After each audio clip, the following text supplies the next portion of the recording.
It's just pure love. Love would be the only word. If you had to distill everything down into one word, it would be love. And that's the biggest surprise because I did not feel lovable or loved for 55 years, except for when I was with Betty for 24 of them.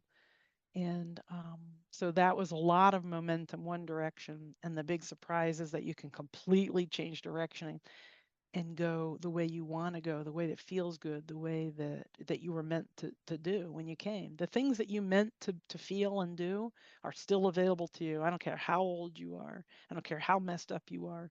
I don't care what you've done. It's always available right now. Yeah, it's very comforting. Yes, it is. This is Unconditioning, Discovering the Voice Within, with Whitney and Jenkins. Hello and welcome to the 81st episode of Unconditioning, Discovering the Voice Within, where I bring on guests and we talk about the inner authentic voice and the challenges and the rewards that come from following it. This week, I have with me Ramona Galey. In a world where experts often feel like frauds, Ramona's journey to self-acceptance resonates deeply. After years of grappling with her own feelings of inadequacy, despite a rich tapestry of experiences as a classical musician, systems analyst, stockbroker, and nonprofit leader, she faced her greatest challenge, the profound loss of her life partner after 24 years. This pivotal moment sent her spiraling into self-doubt, questioning her worth and her purpose. However, in the depths of her despair, Ramona discovered a transformative path. Guided by the teachings of Abraham Hicks, she began to embrace the spiritual principles of alignment and vibrational focus. This awakening revealed the importance of self-love and acceptance, leading her to understand that true success stems from within. Through her own healing journey, Ramona learned that the key to overcoming imposter syndrome is to acknowledge and celebrate one's unique gifts and experiences. As she embraced her true self, abundance began to flow effortlessly into her life, and her passion for mentoring others ignited. As a vibrational mentor and channel for Opra, OPRA, Ramona dedicates her life to helping coaches, consultants, healers, and teachers break free from the chains of self-doubt. She guides her clients to know and like themselves better, fostering improved interpersonal relationships and a greater ability to enjoy their work and lives. Through her signature programs, Ramona empowers experts to recognize their inherent worth, transforming their fears into confidence and their doubts into joy. In a safe, supportive environment, she helps them unlock their potential and step into their purpose, ensuring they know they are not alone on this journey. I had a really wonderful time speaking with Ramona, and I found that she had a great way of summarizing really complex topics into something that's very simple to understand. And I think you will gain a lot of wisdom from this episode. So here is Ramona. So, where are you located? I am in the mountains of Georgia. Georgia? Okay, I'm in Nashville, so not too far. Oh, how'd you fare with the storm? It rained a lot, but I think we Yeah, got through cool. okay. Yeah, what about you? Oh, we're fine. Asheville and actually quite a few places within a 2-hour drive of me, are just really hurting, Yeah. but we're fine. I'm actually looking at this is the mountains of Georgia, and then back there is the mountains of North Carolina. So I'm really close to North Carolina, and it's so funny to see displays. People show pictures, highway displays saying all roads in Western North Carolina are closed. Like that's a Yeah. pretty dramatic statement, right? So there's a lot of hurting people around me, but Yeah. I've been fine. Yeah, we have some friends there too, so yeah. Um, Hopefully they'll pull through okay. oh yeah, All right. So yeah, this podcast is about following your inner voice and your authenticity and your intuition. And I'm kind of really excited to talk to you about this because I feel like what you're doing is in a way a piece of that in connecting to a different state of awareness or consciousness, which I feel like can be reached by following that authenticity. So absolutely. one of the first things that I like to ask my guests is when is the first time that you realized that you had this inner voice of your own that you were able to recognize and follow? Boy, the first time that would be at age 55, if you can believe it. I mean, I can say lots of times looking back that I had, quote, spiritual experiences, but to recognize my inner voice, to feel actually capable of being authentic, yeah, 55 years old, going on 56. It was right after my partner Betty had passed away, and I was going to take myself out. I mean, she was my only source of unconditional love as far as I knew. That I had no spiritual paradigm or belief system at all. So, and I discovered Abraham Hicks, and a friend turned me on to them, and I started listening. And that was the moment, probably within a month. So she died in October. So I'm going to say November of 2014. It's almost the exact date that I started saying, wow, because I heard them say, here was the turning point for me. I heard them say, you came here eagerly.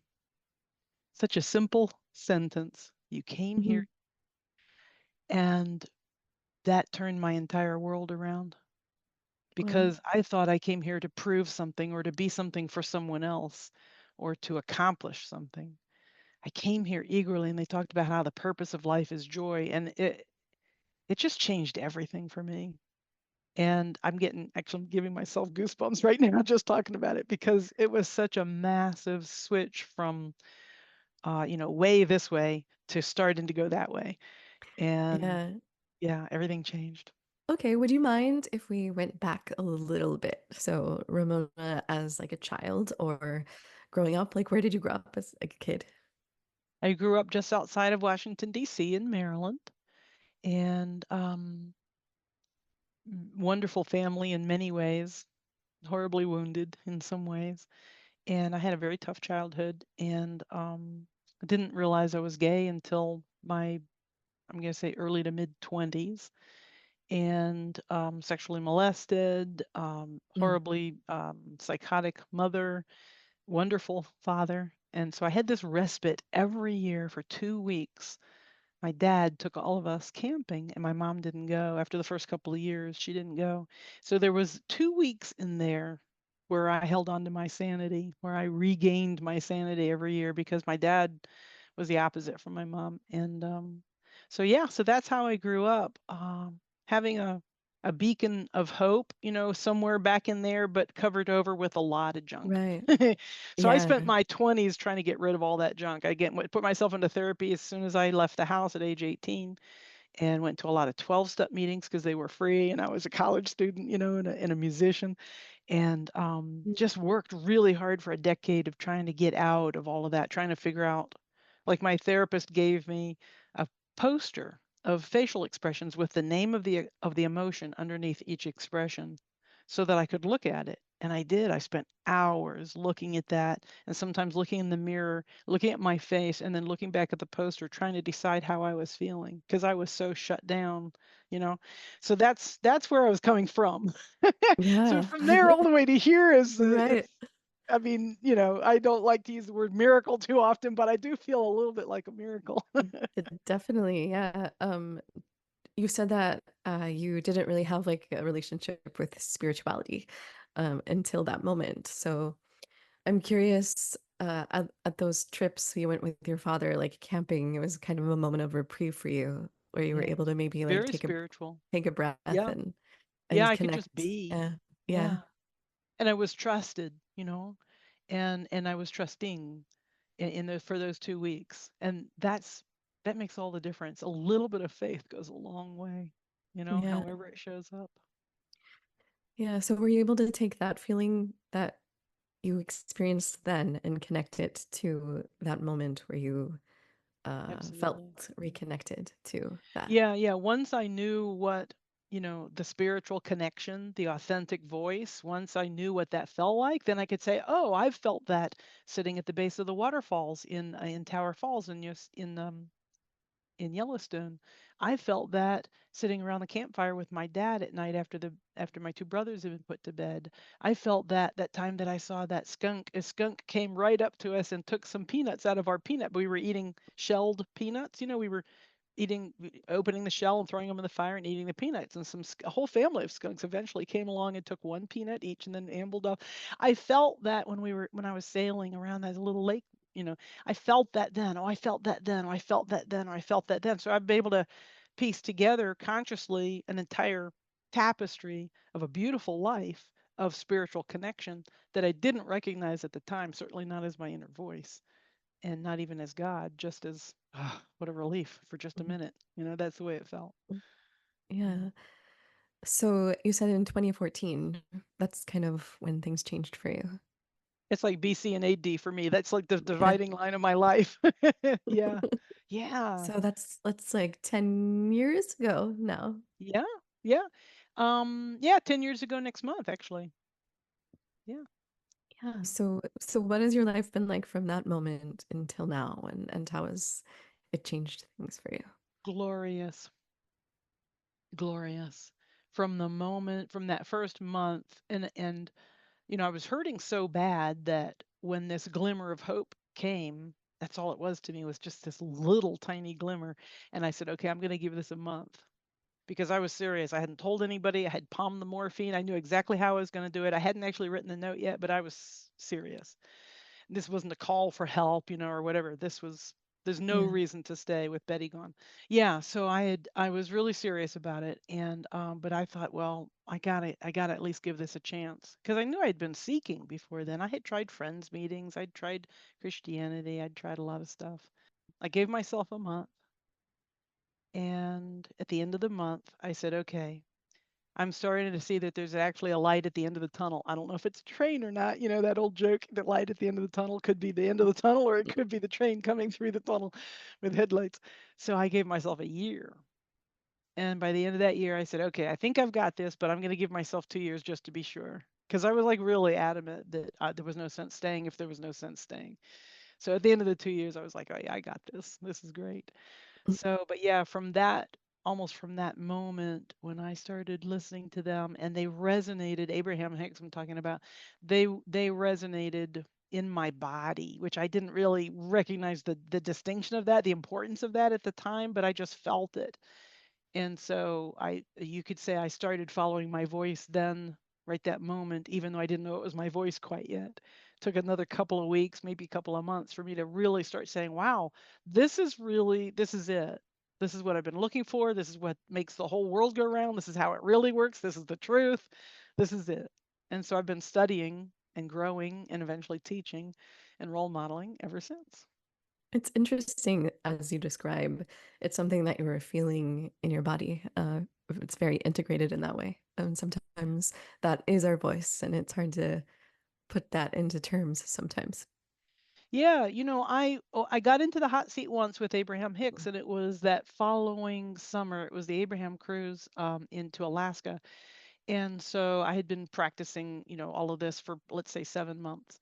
And I got into the hot seat and I asked some questions that were very disjointed about. I was trying to get an answer about Betty, but I didn't know how to ask the question.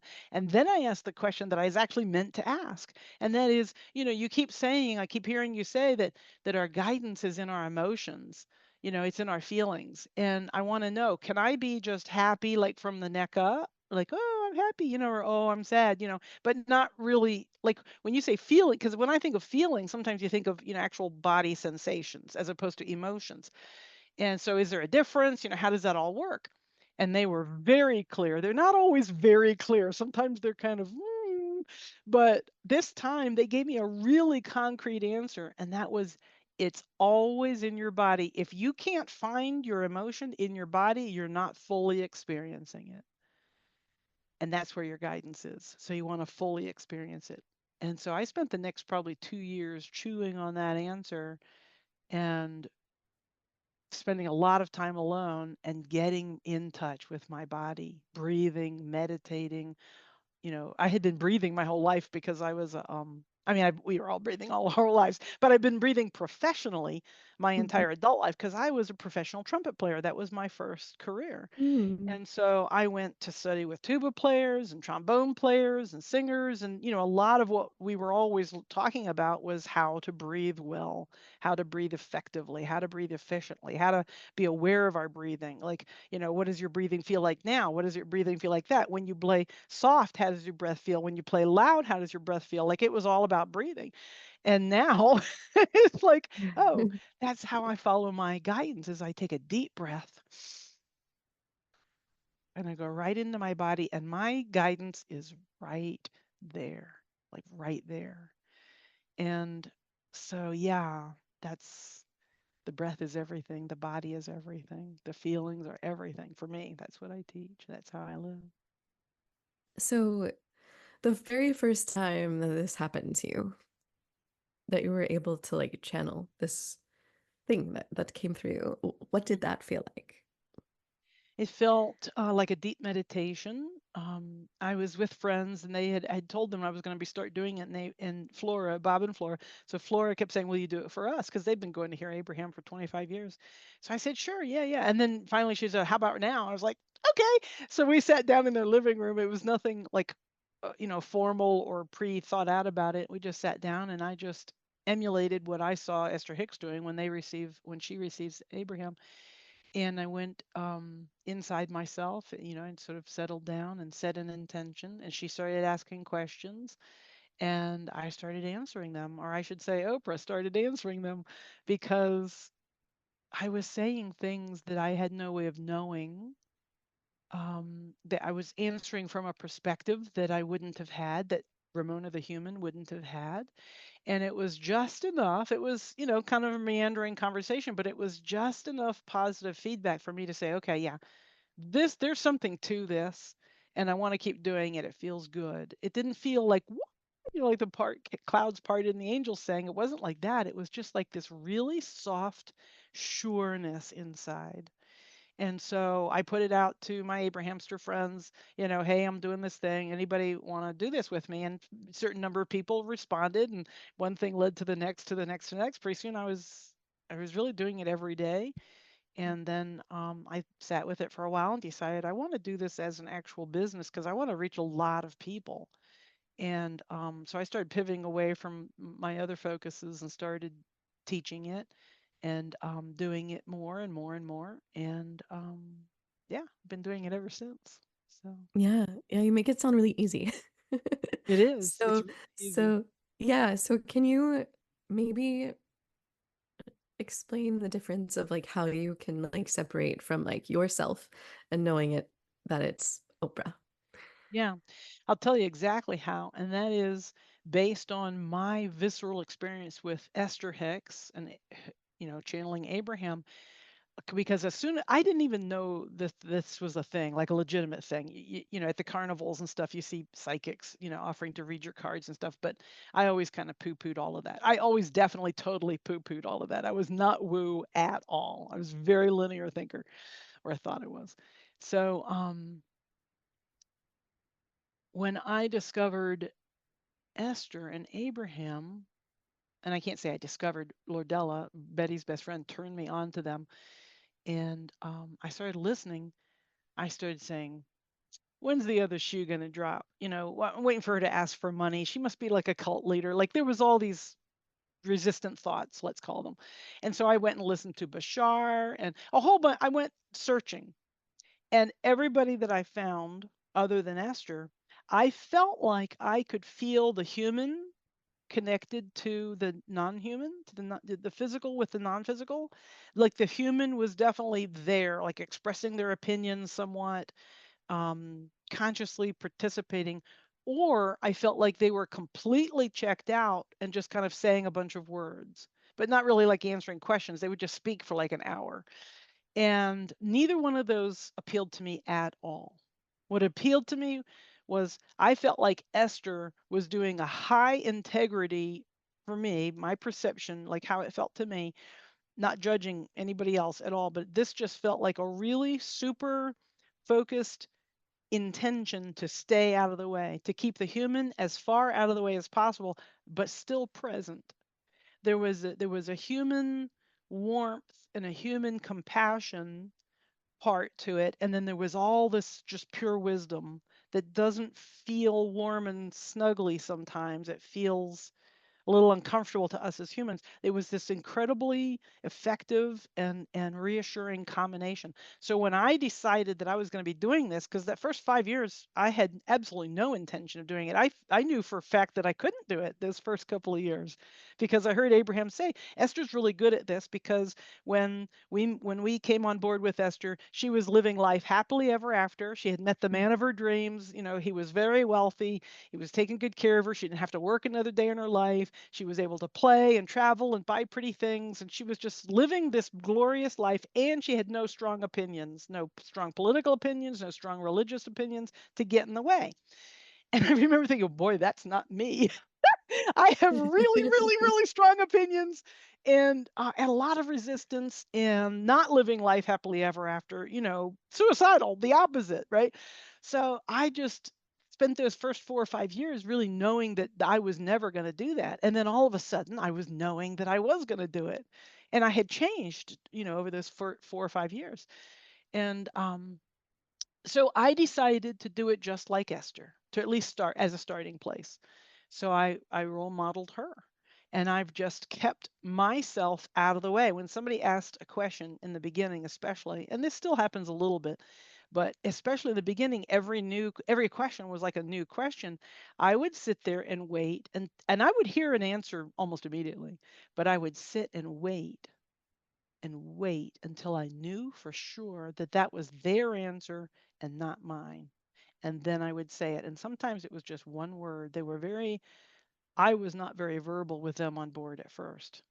And in fact, I stopped being verbal even in my life around that same time. Like friends would call and they'd say, "Hey, how's it going?" "Yeah, it's good. How about you?" "Good, good, blah, blah, blah."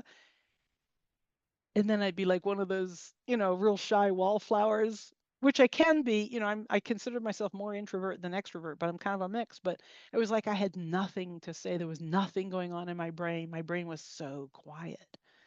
And that was Mm. Oprah, because Oprah doesn't need to chat. Oprah doesn't gossip. Oprah doesn't care about the weather or about, celebrities or any of that stuff.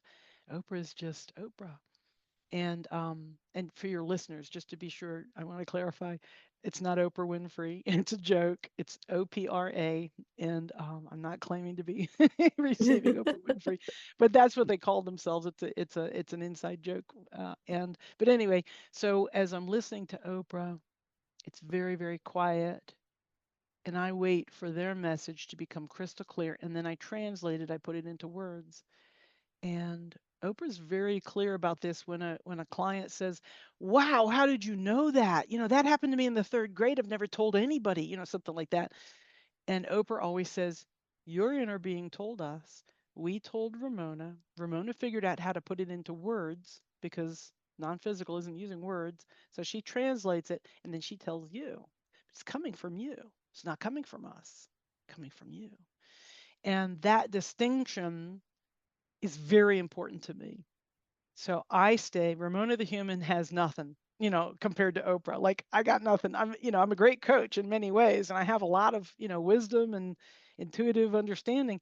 But when Oprah's on board, I always let them speak. Like there's just no way I'm gonna like interfere or interrupt or override or anything like that. So to me, that's the difference, and that's what's really important to me, and that's what I've been practicing. The rest of it is just so normal and natural you wouldn't even believe it. Has Oprah ever come into your plane without your invitation? Oprah's always on board. Oprah's Yeah, my inner being, just like your inner being's always on board. So every yeah. time you get an instinct to go somewhere or look at something or say something, that's your Oprah, whatever yours is called. Yeah, always, always on board. Well, yeah. So if someone wanted to work with you as a client, like what would that experience be like? Well, I take private clients, and I have from the very beginning. That's how I started. I didn't think I wanted to do any groups, and I just started doing group work last year, 2023. And that has turned out to be like the best thing. So I still take private clients, but I really steer everyone towards group work unless there's some very specific reason why they don't want to do great. It's very small group, maybe 10 people, very intimate. We get very vulnerable, very, very open. And Oprah can read someone's vibration. So, in other words, and this is kind of maybe the turning point for a lot of people is they'll be saying, well, this and this happened, and I feel this. And Oprah will say, well, your words don't match your vibration. And they'll say, like, what do you mean? I've been afraid of this my whole life. Like, let's say they're saying, I'm afraid. And Oprah will say, well, we detect no fear whatsoever in your vibration. So we think that's just an old habit of yours, and you're Mm. just calling it fear. And that's like a massive turnaround for a lot of people. And so anyway, we have lots of breakthroughs just every week. We meet twice a week to get the momentum going. I'm really big on momentum. So you learn how to choose your focus. You learn what that feels like. You learn what unconditional love feels like because Oprah's bathing you with it. So it's really easy to catch on very quickly like, wow, that's what that is. Okay. Now that I know, kind of like me, right? Like now that I know what this feels like, I can look back over my life and say, I felt that there, I felt that there, I felt that there. Now that you know what it feels like, you can start feeling your own inner being because that's what your inner being feels like. It feels like unconditional love. So now you can start hearing your own authentic voice. And as you start to speak that voice, everything in your life changes. Everything. So that's how I work with clients predominantly now. It's called the Alignment Circle. It's like a VIP mastermind, and it's a 4 month commitment for twice a week. So it's a big commitment, Yeah. and people just completely transform their entire lives. So that's what it's like Yeah. to work with Oprah. Sounds Yeah. great. Yeah. What is something that you've learned from your connection to Oprah that surprised you? That I came here eagerly. That was probably the biggest surprise of my entire life. That I'm loved unconditionally, and that this is all, everybody says it's an illusion, there's no separation, this is the matrix, and there's all these different ways of saying it, but when you feel it, I don't feel like there's any word for it. It's just pure love. Love would be the only word. If you had to distill everything down into one word, it would be love. And that's the biggest surprise because I did not feel lovable or loved for 55 years, except for when I was with Betty for 24 of them. And so that was a lot of momentum one direction. And the big surprise is that you can completely change direction and go the way you want to go, the way that feels good, the way that you were meant to do when you came. The things that you meant to feel and do are still available to you. I don't care how old you are. I don't care how messed up you are. I don't care what you've done. It's always available right now. Yeah, it's very comforting. Yes, it is. Would Oprah have anything that they would want to say right now to the listeners? Well, it's kind of a process to go and call in Oprah. I'd be glad to come back on your show and do like a full Oprah Yeah, thing, but Oprah's slow and deliberate and intentional. So yeah, I mean, I would love to do that, but yeah. I'll tell you, their basic overall thing is love. That's the short version. The long version takes a little longer. Yeah. Yeah, that makes sense. Okay, so your website and all of your offerings I can put in the show notes so people can click on them really easily, Thank you. so that they can access you. And this is a platform for you to share whatever you like. So is there anything like on the top of your mind or your heart that like you would like to share with the listeners? I would say that you can start right now. If you're not feeling as good as you'd like to feel, however that is, it doesn't even matter like what the words are, what the circumstances are. You can start feeling better right now. Take a deep breath and let it out and feel your body. There are some different exercises. I'll tell one just very quickly. Um, if you get in a quiet position and take in a few deep breaths and let them go, no holding of the breath, either on the in or the out, or after the in or after the out. And then as you let it out, one of those times, just pause. Don't hold it. Don't clamp down. Just wait at the end of that exhale. until your body wants to inhale again, just naturally. And then do that again at the end of the exhale. Just wait. Don't hurry it. Let it happen naturally. And you start to breathe in again. And then at the end of the exhale. And when you start noticing, you keep doing that for a little while, you'll notice that that pause, that wait, not held, just relaxed moment at the end of that exhale, that's you. That's your inner being. That's who you really are. So you can start tapping into that right now and get just a moment of respite, even if the house is burning down around you, or if you've got 10 kids that are all screaming, whatever it is, right there. That's you. And you can build on that. You can do it by yourself. I did it by myself. I did it with Abraham. You can go on Abraham Hicks and ask any question, like on YouTube, Abraham Hicks, Yeah. whatever your question is, death, abortion, drugs, whatever it is. I did that for months. And you can do this all yourself. If you want to speed it up, you can come work with me. But if you want to just start now and do it, just do it. You can do it. Uh, so, so at the beginning of your story, like you went through a lot of struggles, and we kind of glazed over that a little bit. But I just want to give you credit because that was a lot of work that you had to go through in order to get through that. So do you have any advice for people who might be in that darkness, of how to get to the other side? Well, getting in touch with the real you is the way. There's lots of superficial things you can do. You can go start taking yoga. You can start meditating. You can start walking out in the woods. You can do barefoot grounding exercises. There's the focus wheel. There's so many different platforms or transition tools that you can use to start feeling better right now. And getting in touch with your authentic inside you. I think most of us that are really overwhelmed with life right now, we're afraid of what we're going to find when we go deep inside. And so probably the biggest thing I could say to anybody who's in that situation is don't be afraid of what's inside you. It doesn't matter what you've done. It doesn't matter what thoughts or feelings you've had that you're ashamed of or embarrassed by or afraid of. It doesn't matter because all of that is not you. When you look deep down inside enough, your authentic voice is pure love. We are all pure love deep down inside. And so don't be afraid to go looking. Don't be afraid to find what's inside. That's that's kind of the biggest thing, I Mm, think. yeah, fear. Yeah. Yeah. So I have one last question that wraps up the conversation, and this Okay. can go on for a little bit, so it doesn't have to be like a hard cutoff. But Okay. that question is, if your inner voice had a billboard, what would it say to the world?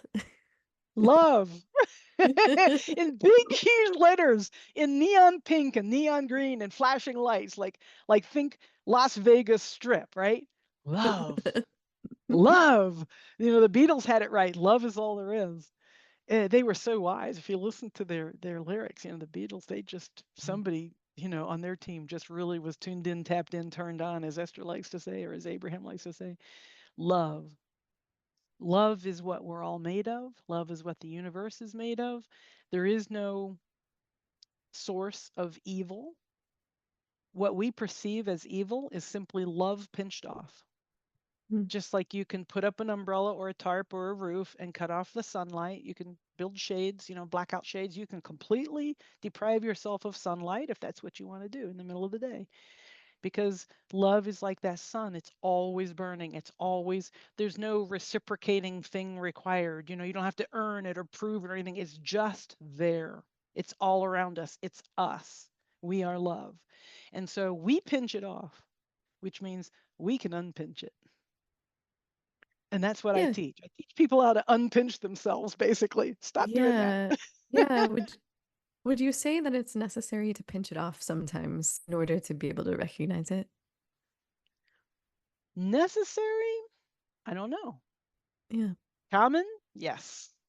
Yes. As soon as you're a kid and you're screaming, because you're hungry and somebody doesn't feed you right away, your perception is that, oh my gosh, I'm going to die. Well, that perception is a pinching off of love. You're not doing it consciously. You're not even doing it verbally, but you're Yeah. doing it vibrationally. So everything that we're doing vibrationally is either pinching it off or letting it in. That's pretty much that's the choice we've got at every single moment and every topic. And so we're trained to pinch it off. And the worse your childhood is, the more you're trained to pinch it off. That's basically what it boils down to. If somebody coddles you your entire life, you're not as trained to pinch it off, except that you're also internalizing probably a message like, well, I can't do it. If somebody else is always doing it for me, then I can pinch it off in a lot of different ways. I'm a Yeah. genius at pinching it off. We all are. And we can call it all kinds of stories, and we do. But that's the bottom line, is you're either allowing it or you're pinching it off. And so learning to recognize those patterns, to release those patterns, learning what it feels like, which is the fastest way to get into your body and actually feel it, is the fastest way to release all that pinching off, because it doesn't feel good. And that's what our Mhm. guidance is here for. If it feels good, it's right. If it doesn't feel good, it's wrong. Or not wrong, but other. And so pure love always feels good. If it doesn't feel good, it's not pure love. So the whole only trick really is now, okay, well then how do I rectify that? How do I get back to love? How do I keep turning back to love, back to love, back to love? And so we have momentum, we have habits, we have belief systems, and they all kind of get in our way and pinch it off. And so we have to let those go. And we don't let them go by fighting with them. We let them go by turning away, turning towards love over and over and over again. We call it look away. Just look away. And people don't want to do that, because if you look away from an attacking bear, you're going to get eaten, right? So we think this is a real danger, whatever this belief system is. We don't want to let it go. We don't want to turn away. It feels dangerous. So that's the trick, is to let go of that fear just long enough to let it go, to feel like, oh my gosh, I feel like I've just lost 20 million pounds off my shoulders. Okay, this is worth it. This is worth the effort. This is worth a little bit of fear. This is worth training my focus. This is worth it. This feels good. People start feeling really good within a matter of minutes, to days after working with Oprah. And after that, it's just, it's a series of kind of letting things go and getting the momentum going, getting used to it so that you can depend on it. You start developing faith and trust and all those kinds of things. But feel good. Feel good Yeah. now. You can do it. Excellent. Anybody can do Yeah. it. Feel good now. Yeah. Feel I think you have another billboard. Don't pitch it off. Don't what? Don't pinch Don't. off. Yeah. Well, Yeah. love means don't pinch off. Yeah. Yeah. I like Yeah. that. It's really simple to understand. Yeah. It's something that can be really complex. Yes. Well, that's the reason why it's our guidance is built into our feelings, because it's so simple and so easy. All of these thoughts that come from our brain, actually they don't really come from us. They come from, other humans that have come before us, everybody's belief systems about how it all works and everything. But none of it is true. Our bodies are true. Love is true. Yeah. Yeah. Excellent. I think that's a great place to end and wrap up. Thank Love you is so true. much. Yeah. Thank you so much for sharing your wisdom and your time. And I'm sure Thank the you. listeners are going to really enjoy this one. Thank you so much for joining me this week. If you're listening and you like what you hear, please consider subscribing and rating this podcast, as it really helps get this podcast out to other people who might be interested in hearing it but don't know about it yet. And also, if you'd like to contact me or reach me, you can reach me at unconditioningpodcast@gmail.com or unconditioningpodcast on Instagram. Thank you so much. And until next time, stay tuned in to you.